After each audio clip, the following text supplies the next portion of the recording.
அஸ்ஸலாமு அலைக்கும் வரஹ்மத்துல்லாஹி வபரகாத்துஹு. அல்ஹம்துலில்லாஹி ரப்பில் ஆலமீன் வஸ்ஸலாத்து வஸ்ஸலாம் அலா அஸ்ரஃபில் அம்பியாஇ முர்சலீன் நபியனா முஹம்மத் வ ஆலிஹி வஸாபிஹி அஜ்மஈன். அம்மாபாத். கண்ணியத்துக்குரிய எல்லாம் வல்ல அல்லாஹு ஜல்லசானு தாலாவின் நல்லடியார்களே, அன்புக்கினிய சகோதர சகோதரிகளே, பிரமத அன்பர்களே, நண்பர்களே, உங்கள் அனைவரின் மீதும் ஏக இறைவனுடைய சாந்தியும் சமாதானமும் என்றென்றும் நிலவ பிரார்த்திப்பதோடு நான் சங்கை அப்துல் அஜீஸ். அல்லாஹ்வுடைய அருளால் அனைவரும் மிக நலமாக இருப்பீர்கள் என்று நம்புகிறேன். அல்ஹம்துலில்லாஹ். எல்லா புகழும் அல்லாஹ்வுக்கே. இது இஸ்லாமிய ஒழுங்குகள் பாகம் 36.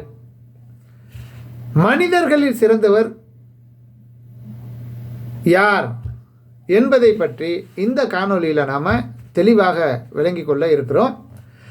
இஸ்லாமிய ஒழுங்குகள் என்ற தலைப்பில் பல தலைப்புகளில் காணொலிகளை பதிவு செஞ்சுருக்கிறோம். அவைகள் அனைத்திலுமே முஸ்லீம்களுடைய நடவடிக்கைகளில் கண்டும் காணாதுமாக பொடும்போக்குத்தனமாக இஸ்லாம் அல்லாஹும் அல்லாஹ்வுடைய தூதரும் சொன்ன செய்திகளை விளங்கி கொள்ளாமல் சரிவர புரிந்து அதன்படி செயல்படாமல் அலட்சியமாக இருக்கக்கூடிய நம்முடைய சமுதாய மக்களுக்கு மீண்டும் மீண்டும் சொன்னால்தான் அவை தெளிவாக அவர்கள் புரிந்து கொள்ள ஏதுவாக இருக்கும் என்ற நல்ல எண்ணத்தில் இந்த தலைப்பில் பல தலைப்புகள் பதிவு செய்து போடுகிறோம். அப்போ இவைகளை அலட்சியம் செய்யாமல் என்ன முழுமையாக கேளுங்க, முழுமையாக கேட்டுட்டு ஒரு முடிவுக்கு வாங்க. இதில் அல்லாவும் அல்லாஹ்வுடைய தூதரும் சொன்ன செய்தியை தவிர வேறு எதுவும் நம்மளுடைய சொந்த கருத்து கிடையாது. எனவே நன்மையை ஏவி தீமையை தடுக்க வேண்டியது அல்லாஹ் நம் மீது பொறுப்பாக ஆக்கியிருப்பதனால் மீண்டும் மீண்டும் இவைகளை எடுத்து சொல்ல வேண்டிய கடமை நமக்கு இருக்கிறது என்பதை விளங்கி அதன் அடிப்படையில் செயல்படுகிறோம். உங்களுடைய அன்பும் ஆதரவும் என்றும் எதிர்நோக்கியவனாக சங்கை அப்துல் அஜீஸ் என்ற இந்த சேனலுக்கு உங்களுடைய உதவியும் ஒத்தாசைகளையும் வழங்கி நம்ம சொல்லக்கூடிய இந்த செய்திகளை நீங்களும் தெளிவாக புரிந்து கொண்டு உங்களுடைய குடும்பத்தார்களுக்கும் நீங்கள் சுற்றி சூழ்ந்து இருக்கக்கூடிய நட்பு வட்டத்தில் இருக்கிற அனைத்து வலைதளங்களிலும் இவைகளை கொண்டு செல்லுங்கள். அல்லாஹ் உங்களுக்கு அருள் புரிவான். ஜஸாக்கல்லாஹ் ஹைரா. நம்ம காணொலிக்குள்ளே போவோம். நபிகள் நாயகம் ஸல்லல்லாஹு அலைஹி வஸல்லம் அவர்கள் மனிதரில் சிறந்தவர் யார் என்ற கேள்விக்கு மனிதரில் சிறந்தவர் மனைவியிடம் சிறந்தவரே என்று பதில் தந்திருக்கிறார்கள். இஸ்லாம் எனும் பரிபூரண மார்க்கத்தை நமக்கு வழங்கிய இறைவனுக்கே புகழ் அனைத்தும். அல்ஹம்துலில்லாஹ். எல்லா புகழும் அல்லாஹ்வுக்கு. வெறும் வணக்க வழிபாடுகளோடு நிறுத்தி விடாமல் மனிதர்களிடம் பழகும் முறைகளையும் மார்க்கமாக ஆக்கியுள்ள இஸ்லாம் ஒரு மனிதரின் வாழ்வில் முக்கிய அம்சமாக திகழும் தனது மனைவியிடம் பழகும் முறைகளையும் தெள்ள தெளிவாக நமக்கு கற்றுத்தருகிறது. மனிதரில் சிறந்தவர் யார்? இறை நம்பிக்கை கொண்டவர்களில் முழுமையான இறை நம்பிக்கை கொண்டவர், அவர்களில் நற்குணம் கொண்டவரே. உங்களில் சிறந்தவர் உங்கள் மனைவியரிடம் நற்பண்பால் சிறந்து விளங்குபவரே என்று அல்லாஹ்வின் தூதர் ஸல்லல்லாஹு அலைஹி வஸல்லம் அவர்கள் கூறினார்கள். இதை அபூ ஹுரைரா ரலியல்லாஹு அன்ஹு அவர்கள் அறிவிக்கக்கூடிய இந்த செய்தி திருமதி 1082வது ஹதீஸாக இடம்பெற்றது. ஒருவர் ஊருக்கு நல்லவராகிவிடலாம், ஆனால் வீட்டுக்கு நல்லவரானால்தான் அவர் அல்லாஹ்விடம் நல்லவராவார் என்ற உயரிய பண்பை நபிகள் நாயகம் ஸல்லல்லாஹு அலைஹி வஸல்லம் அவர்கள் நமக்கு எடுத்து காட்டுகின்றார்கள். இன்று நாம் தொழுகை, நோன்பு, ஹஜ்ஜு, ஜக்காத்து போன்றவற்றை செய்து முழுமையான மூமின்களாக ஆகிவிடலாம் என்று நம்பிக்கை கொண்டு இருக்கிறோம். இந்த வணக்கங்களில் நாம் சரியாக இருந்து கொண்டு குடும்ப வாழ்க்கையில் மனைவியிடம் அக்னி பிளம்பாக ஆதிக்க எஜமானாக வாழ்ந்து கொண்டிருந்தால் நாம் முழுமையான மூமினாக ஆகிவிட முடியாது என்பதை மேற்கண்ட ஹதீஸ் தெள்ள தெளிவாக நமக்கு விளக்குகிறது என்பதை புரிந்து கொள்ள வேண்டும். இன்று நம்மிடம் இது போன்ற வாழ்க்கை இன்னும் மலரவில்லை. நாம் இந்த நாட்டில் வாழும் பிற சமுதாய கலாச்சார பிடியிலிருந்து இன்னும் விடுபடவில்லை. கணவன் சாப்பிட்ட பிறகுதான் மனைவி சாப்பிட வேண்டும். கணவன் உறங்கும் போது மனைவி எழுப்பக்கூடாது. ஆனால் மனைவியை கணவன் எப்போ வேண்டுமானாலும் எழுப்பி வேலை வாங்கி கொள்ளலாம் என்ற மாற்று மத கலாச்சாரம் நம்மிடம் வேரூன்றி இருக்கிறது என்பதை சிந்தித்து உணர வேண்டும். அல்லாஹ்வின் தூதர் ஸல்லல்லாஹு அலைஹி வஸல்லம் அவர்கள் இந்த கலாச்சாரத்தை உடைத்து எறிகிறார்கள். உணவு உடையில் அல்லாஹ்வின் தூதர் ஸல்லல்லாஹு அலைஹி வஸல்லம் சொல்லும்போது, அல்லாஹ்வின் தூதரே, எங்களில் ஒருவர் தன் மனைவிக்கு செய்ய வேண்டிய கடமை என்ன என்று நான் கேட்டபோது, நீ சாப்பிடும்போது அவளுக்கு சாப்பிட கொடுக்க வேண்டும். சாப்பிட்டுட்டு மிச்ச மீதி இல்லை, சாப்பிடும்போது அவங்களையும் அழைச்சி உட்கார வச்சு 2 பேரும் ஒன்றாக சாப்பிட வேண்டும். அதில் அன்பு பாசம் அனைத்தும் பரிமாறப்படும். இல்லை, நீ உடை உடுத்தும் போது அவளுக்கும் உடை உடுத்த வாங்கி கொடுக்க வேண்டும். சரியா? நமக்கு என்னமோ நம்ம சம்பாதிக்கணும், நம்ம கையில் காசு இருக்குது, தேவையானதை வாங்கிக்கிறோம் அப்படின்னு இல்லாமல், நமக்கு ஒரு கைலியோ ஒரு பேண்ட்டோ ஒரு சட்டையோ வாங்கினால் அவர்களுக்கும் அது போன்ற ஒரு உடையை வாங்கிட்டு வந்து அன்போடு அவர்கள் கையில் கொடுக்கணும். என்ன, அவர்களை ஒரு குடும்ப வாழ்க்கையில் கணவன் மனைவிக்கு மத்தியில் சில பிரச்சனைகள் ஏற்படும். அதுக்கு பல காரணங்கள் இருக்குது. அடிப்படையாக தன்னால் ஏற்படுவது இல்லை. அப்படி ஏற்பட்டு விட்டால் என்ன, அவர்களுடைய முகத்தில் அடிக்கக்கூடாது. அவளை நீ மனம் நோகபடி பேசக்கூடாது, மனம் நோக செய்யக்கூடாது. வீட்டுக்குள்ளேயே தவிர எவ்வளோ பிரச்சனை வந்து அப்படி அடிக்கத்தான் வேணும் அப்படிங்கிற நிலை வந்தால் வீட்டிற்குள்ளேயே தவிர வேறு இடங்களில் அவள் மீது வெறுப்பை காட்டக்கூடாது என்று அல்லாஹ்வின் தூதர் ஸல்லல்லாஹு அலைஹி வஸல்லம் அவர்கள் பதிலளித்தார்கள்.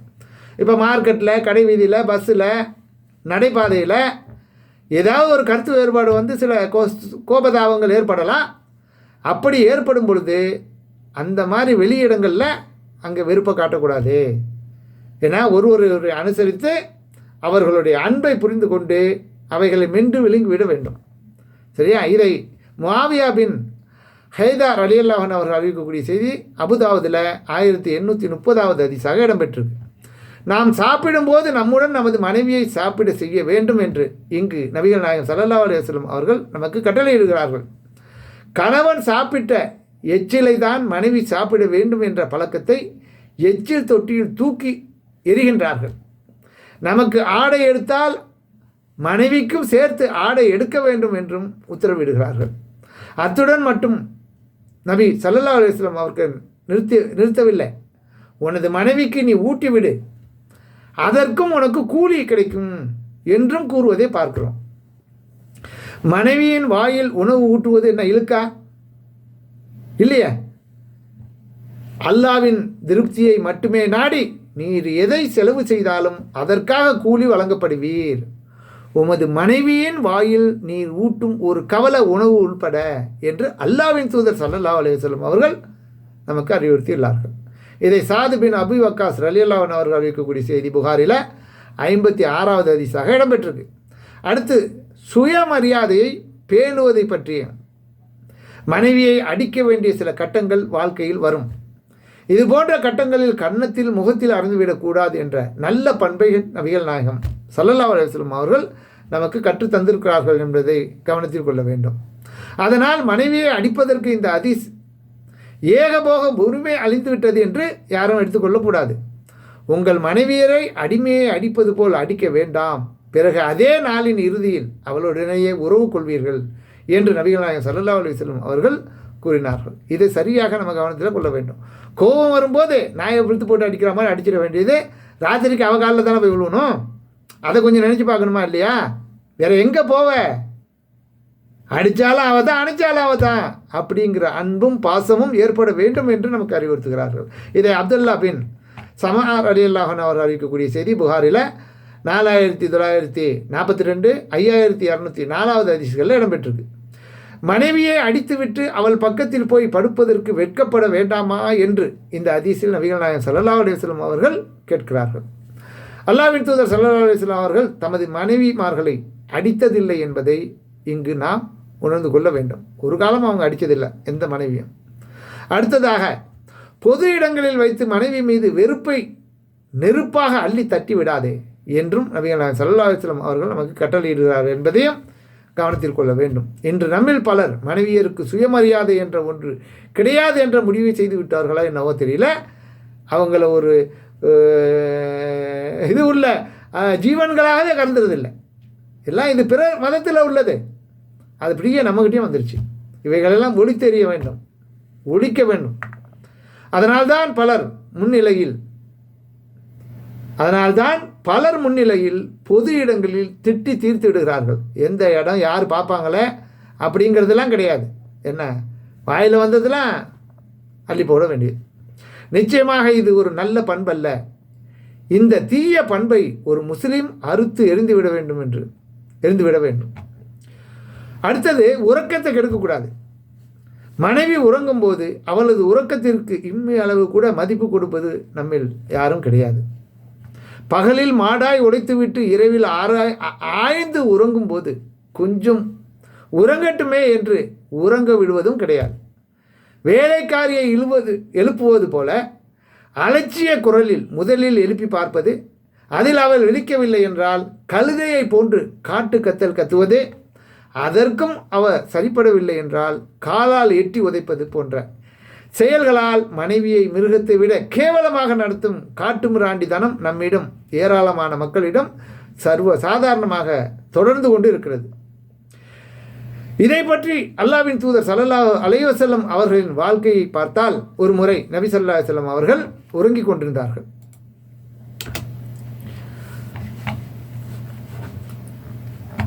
ஒருமுறை நபிகள் நாயகம் ஸல்லல்லாஹு அலைஹி வஸல்லம் அவர்கள் தமது மனைவி ஆயிஷா ரலியல்லாஹு அன்ஹா அவர்கள் அருகில் வந்து படுக்கின்றார்கள். ஆயிஷா ரலியல்லாஹு அன்ஹா அவர்கள் உறங்குகிறார்கள் என்று எண்ணி அவர்களிடம் சொல்லாமல் ஜன்னத்துல் பகீக்கு செல்கிறார்கள். மதீனாவில் உள்ள ஒரு மையவாடி இருக்கு இல்லையா, ஜனாசாக்களை அடக்கம் பண்ணுற இடம், அங்கே போகிறாங்க. அப்போ உறங்குவது போல் காட்டிக்கொண்ட ஆயிஷா ரலியல்லாஹு அன்ஹா அவர்கள் எழுந்து நபி ஸல்லல்லாஹு அலைஹி வஸல்லம் அவர்களை அந்த ஜன்னத்துல் பகீங்கிற அந்த மையவாடி வரை பின்தொடர்ந்து சென்று பார்த்துவிட்டு அவர்களுக்கு முன்னரே ஓட்டம் எடுத்து வீட்டுக்கு வந்து சேர்ந்து விடுகிறார்கள். மூச்சு இறைப்பின் காரணமாக ஆயிஷா அலி அவர்களின் உடல் ஏறி இறங்குவதை கண்ட நபி ஸல்லல்லாஹு அலைஹி வஸல்லம் அவர்கள், அதாவது வீட்டுக்கு திருப்பி வரும்போது இவங்களுக்கு அந்த இறப்பு தெரியுது அவங்களுக்கு. அப்போ விசாரிக்கிறாங்க என்ன ஆச்சுன்னு. அதற்கு ஆயிஷா ரலியல்லாஹு அன்ஹா அவர்கள் ஒன்றுமில்லை என்று கூறியதும், நீயாக சொல்ல போகிறாயா அல்லது அல்லாஹ் எனக்கு வகையை அனுப்பிச்சு கொடுத்துருவான் அப்படின்னு கேட்டாங்க இல்லையா. உடனே ஆயிஷா ரலியல்லாஹு அன்ஹா நடந்த விவரங்களை கூறுகிறார்கள். அதாவது ஜன்னத்துல் பகீக்கு சென்று பாவ மன்னிப்பு தேடுமாறு அல்லாஹ் கட்டளையிட்டதாக ஜிப்ரீல் வந்து என்னிடம் கூறினார்கள். அதற்காக நான் புறப்பட்டேன். அப்போது நீ உறங்குகிறாயா என்று எண்ணினேன். உன்னை எழுப்புவதற்கு சங்கடப்பட்டேன். அதன் மூலம் நீ வெறுப்படைவதை நான் விரும்பவில்லை என்று தாம் சொல்லாமல் சென்றதற்கான காரணத்தை நபி ஸல்லல்லாஹு அலைஹி வஸல்லம் அவர்கள் தனது மனைவியரிடம் தெரிவிக்கின்றார்கள். இது அந்த ஹதீஸுடைய ஒரு சுருக்கம்தான். இது முஸ்லீமில் 1619வது ஹதீஸாக இடம்பெற்றிருக்கு. இங்கே நம்ம கவனிக்க வேண்டியது, நபி ஸல்லல்லாஹு அலைஹி வஸல்லம் அவர்கள் தமது மனைவி அருகே வந்து படுக்கும்போது எழுப்பவில்லை. அதன் பிறகு வெளியே செல்லும் போதும் எழுப்பவில்லை. காரணம், மனைவியின் தூக்கம் கலைந்துவிடக்கூடாது என்பதுதான். ஆனால் நம் நாட்டிலோ பின் தூங்கி முன் எழுவால் பத்தினி என்று ஒரு என்ன பண்ணியிருக்காங்க, பழமொழியை போட்டு வச்சுருக்காங்க இல்லையா. தனது ஆணாதிக்கத்தை நிலைநாட்டி கொண்டிருக்கின்றார்கள் என்பதுதான் இதனுடைய அர்த்தம். அல்லாஹ்வின் தூதர் ஸல்லல்லாஹு அலைஹி வஸல்லம் அவர்களின் இந்த நடைமுறை அன்றைய தினம் மட்டும் கடைபிடிக்க அபூர்வ நடவடிக்கை அல்ல, ஒரு நாளில் கடைபிடித்த ஒரு அபூர்வமான நடவடிக்கை அல்ல. அது அவர்களின் அன்றாட வாழ்க்கையாக இருந்தது என்பதை பின்வரும் ஹதீஸில் நம்ம இப்போ பார்ப்போம். நபி ஸல்லல்லாஹு அலைஹி வஸல்லம் அவர்கள் உட்கார்ந்து தொழுவார்கள். உட்கார்ந்த நிலையில் ஓதுவார்கள். ஓத வேண்டியதில் 30 அல்லது 40 வசனங்களை எஞ்சியிருக்கும் போது எழுந்து நின்று அதை ஓதிவிட்டு ருக்கு செய்வார்கள். பின்னர் சஜிதா செய்வார்கள். 2ஆம் ரக்காயத்திலும் இது போலவே செய்வார்கள். தொழுது முடித்ததும் நான் விழித்து இருந்தால் என்னுடன் பேசி கொண்டிருப்பார்கள். நான் உறங்கிவிட்டால் அவர்களும் படுத்து உறங்கிவிடுவார்கள் என்று அன்னை ஆயிஷா ரலியல்லாஹு அன்ஹா அவர்கள் அறிவிக்கக்கூடிய செய்தி புகாரில் 1119வது செய்தியாக இடம்பெற்றிருக்கு. மனைவியின் ரசனைக்கு மதிப்பளிக்கும் மாநபி ஸல்லல்லாஹு அலைஹி வஸல்லம் அவர்கள் ஒரு பெருநாளின் போது சூடான் நாட்டவர்கள் போர்க்கருவிகளை கேடயங்களையும் வைத்து விளையாடினார்கள். நபி ஸல்லல்லாஹு அலைஹி வஸல்லம் அவர்கள் தாமாகவோ அல்லது நான் கேட்டுக்கொண்டதற்காகவோ நீ பார்க்க ஆசைப்படுகிறாயா என்று கேட்டார்கள். நான் ஆம் என்றேன். அவர்கள் என்னை தமக்கு பின்புறமாக என் கன்னம் அவர்களின் கன்னத்தில் படுமாறு நிற்க வைத்தார்கள். பிறகு அவர்களை நோக்கி, அர்பிதாவின் மக்களே, விளையாட்டை தொடருங்கள் என்று கூறினார்கள். நான் பார்த்து சலித்தபோது, உனக்கு போதுமா என்று கேட்டார்கள். நான் ஆம் என்றேன். அப்படியானால் நீ செல் என்று கூறினார்கள். இதை அறிவிப்பவர் ஆயிஷா ரலியல்லாஹு அன்ஹா அவர்கள் தான். புகாரில் 950வது ஹதீஸாக இங்கே இதே இடம்பெற்றது. அப்போ நபி ஸல்லல்லாஹு அலைஹி வஸல்லம் அவர்கள் என்ன அந்த கூட்டத்தில் விளையாடக்கூடிய அந்த நிகழ்வை, அவங்களும் சின்ன வயசுக்காரங்க, அதனால் என்ன அவங்களுக்கு ஆசை இருக்குன்னு கூப்பிட்டுட்டு வந்து அவங்க பார்த்து ரசிக்கிற சலிப்படைகிற வரலையும் பக்கத்திலே வச்சுக்கிட்டு பார்த்தாங்க. அப்போ இது மாதிரி சந்தர்ப்பங்களில் மனைவிகளுடைய ஆசாபாசம் என்ன, அவர்களுடைய தேவைகள் என்ன, அவங்க கேட்காட்டியும் அதை நாம் புரிந்து கொண்டு அதை நிறைவேற்றக்கூடியவர்களாக இருக்கணும் என்பது தான் அல்லாஹ்வுடைய தூதருடைய இந்த முன்மாதிரி நமக்கு அறிவிக்கிறது. இங்கு மனைவியின் ரசனைக்கு மதிப்பளித்த ஒரு மாபெரும் தலைவரை நாம் காண்கிறோம். மாமனிதர் நபிகள் நாயகம் ஸல்லல்லாஹு அலைஹி வஸல்லம் அவர்கள் மனைவி எனில் படுக்கையில் பாலுணர்வை பகிர்வதற்குரிய ஒரு சதை பிண்டம், பகல் வேளையில் நம் வீட்டில் அனைத்து பணிகளையும் செய்வதற்குரிய ஒரு மானிட இயந்திரம். இவளிடம் என்ன பேச்சு வேண்டியிருக்கிறது? இவளிடம் பேசுகின்ற நேரத்தில் 4 தஸ்பீகுகளை சொன்னால் நன்மைகள் கிடைக்கும் என்று எண்ணுகின்ற ஆண்கள் நமது சமுதாயத்தில் ஏராளமாக இருக்கிறார்கள். நன்மை அல்லாத ஒரு காரியத்தையா நபிகள் நாயகம் ஸல்லல்லாஹு அலைஹி வஸல்லம் அவர்கள் நமக்கு செய்து காட்டியிருப்பார்கள் என்பதை நாம் எண்ணி பார்க்க வேண்டும். மனைவியின் உணவு, உடை, அவர்களுக்குரிய சுயமரியாதை போன்ற விஷயங்களையும் அவர்களது ரசனை உணர்வுகளையும் மதிப்போமாக. மக்களே, மாமனபி வழியிலே நடைபோடுவோமாக.